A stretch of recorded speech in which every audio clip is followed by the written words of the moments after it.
What do you want, little one? Your ass. Welcome to Brick Wall Cinema. I'm your host, Chance. Today we have Sergio with us, and today we're going to talk about the 2025 remake of The Naked Gun. Is it a remake or is it more of like a legacy sequel like Creed was? I guess it's a legacy sequel slash reboot because it's basically a new story, but it's connected to the original movies by it being the son of the main guy. But I honestly, it's kind of in that in between area for me, Okay. you know? Yeah, I get that. I had the same feeling about it. It felt like doing the same thing, but but they made the connection between him being his son, and it definitely felt like they were trying to do a new spin on it, but try to keep it to the original formula, I should say. What was that? It's because remember after the end credits, they showed some scenes from the original movie, from the first one, back in the first one. Yeah. And they showed like how that they referenced it many times in this movie with some of the scenes. So from my perspective, it felt like they were trying to emulate or at least mirror it, but do it differently. I agree. I think, like what you said, they plan on doing it differently. What were your thoughts on this movie, Sergio? To be honest, it didn't live up to the hype for me because when I saw the trailer, I expected something a little more fast paced and action packed with like some comedy and like a cheesy romance in there with a female character. But this was a lot more slow and I want to say, what's the word I'm looking for? Like, Wrong. no, not wrong, 'Cause goofy. You're wrong. What you're saying is wrong. No, it felt more goofy than I was led on to believe because, like I said, from based on the trailer, I thought it was going to be more action packed and fast paced. Dude, you saw the original Naked Gun. Yes, and this one was it felt like it was going to be different based on what I saw from the trailer because of the music and with the comedy they were and with the jokes they were showing. So I thought it was going to be more fast paced, at least a little bit. I'm gonna have to disagree with you on this, man. First, I'm gonna say I love this movie so much. I thought it had the same humor as the original, but also didn't use the same jokes, which I was really happy about. And they also made it its own by having its own unique moments that people talk about from this movie alone, which is something you don't really see that often for other movies, other comedy sequels.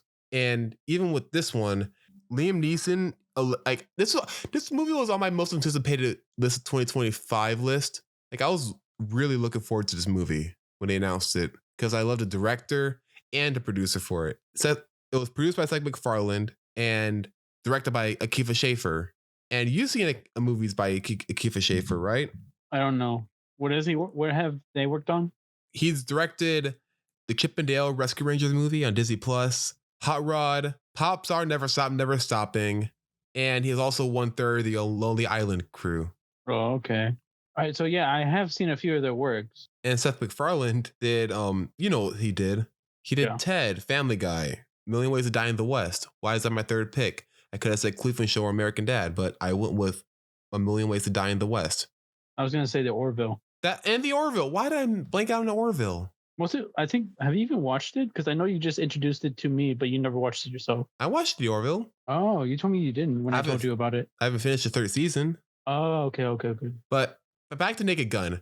I couldn't breathe when I first saw this. There was a lot of moments where I actually needed my inhaler because I couldn't breathe and I almost threw up from laughing too hard. Oh yeah, you told me about that in the theater. There was a lot of moments where a lot of people just broke out laughing or just couldn't contain themselves. Yeah. I feel like I should have seen this one in the theater at least because I watched it at home and I didn't get the same feeling. Like it was funny and enjoyable to watch at some points, but like I said, it felt slow paced like the original, which is one of the gripes I have with it because for me, it felt more like what should I how do I gonna say it? I guess the formula for the way they did this felt more like Austin Powers kind of thing.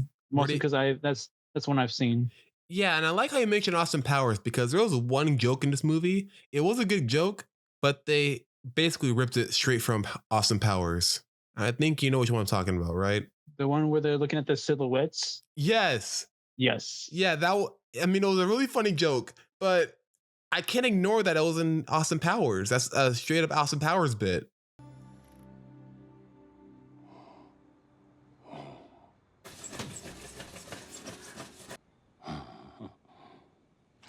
Oops. Okay, I'll dig a little deeper. Wow, this bag is really full. Just keep digging, darling. Good Lord, Austin. What sort of things do you keep in here?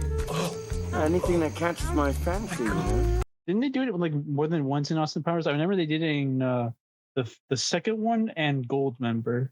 No, they did in the first one. They I did? think. Oh shit, I don't remember.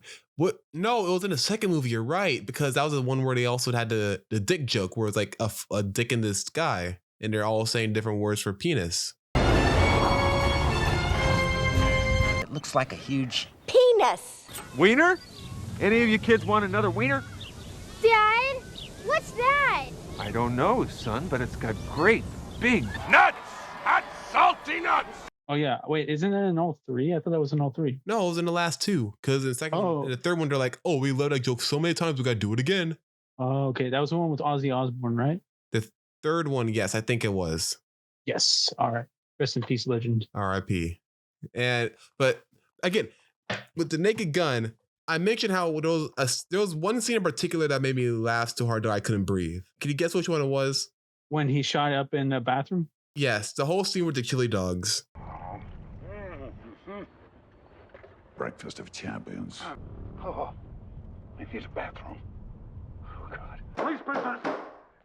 There's a line, man. Don't do it. Don't eat it. Oh, God. Frank, I had 5 more that day. To be honest, that whole scene, I thought that him eating the chili dog and then going to the bathroom was the whole strategy for interrogating the man to make him confess that he was actually part of there. Because the way they're looking at it, and he's like, "Oh, don't do it, man, don't do it."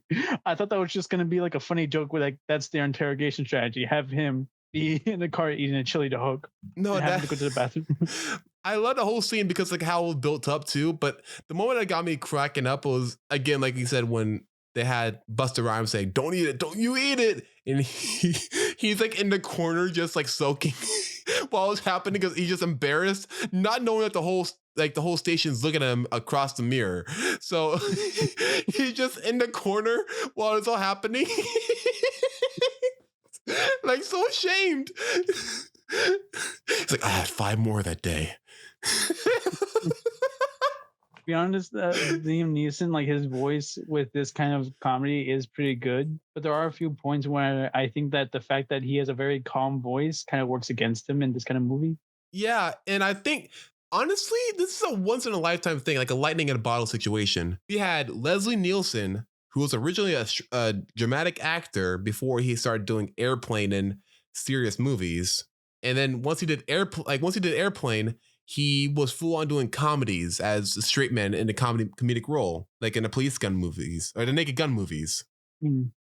And now we have Leslie Nielsen, who is also a very serious actor that also done action movies, and he's done Schindler's List. He's an Oscar winner, isn't he? Yeah, I think he's so. he's an Oscar winner.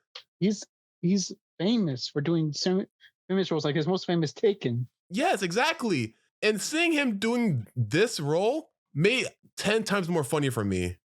And the fact that he did it so well too, I mean, that rarely happens where I feel like it's stunt casting, but also paid off at the end. Yeah. Because they had to have thought like, ooh, we got Leslie Nielsen for the first movie. Let's get Liam Neeson for the new one.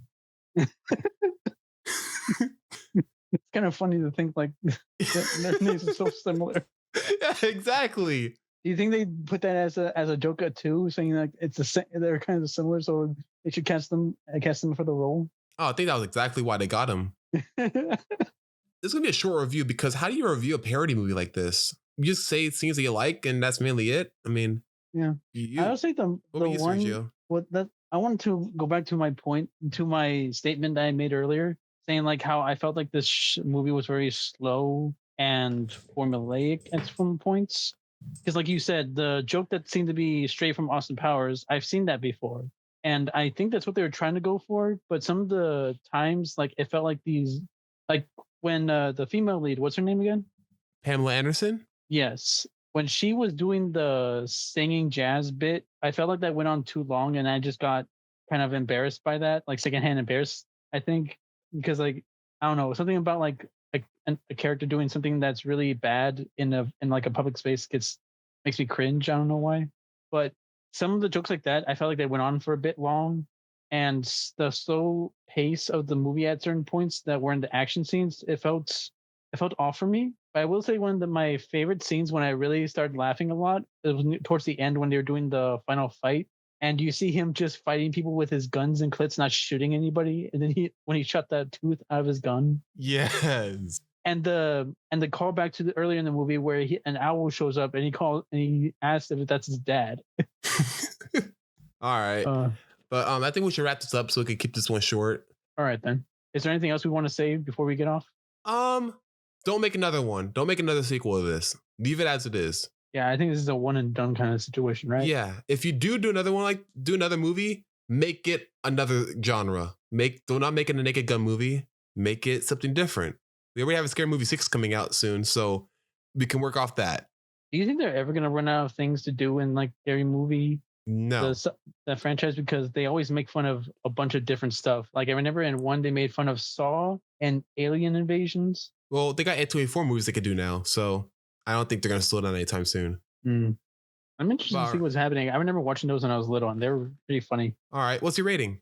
I would say I'll get this maybe a 3 out of 5 because, like I said before, some of the jokes felt too long, and some of the pacing felt short.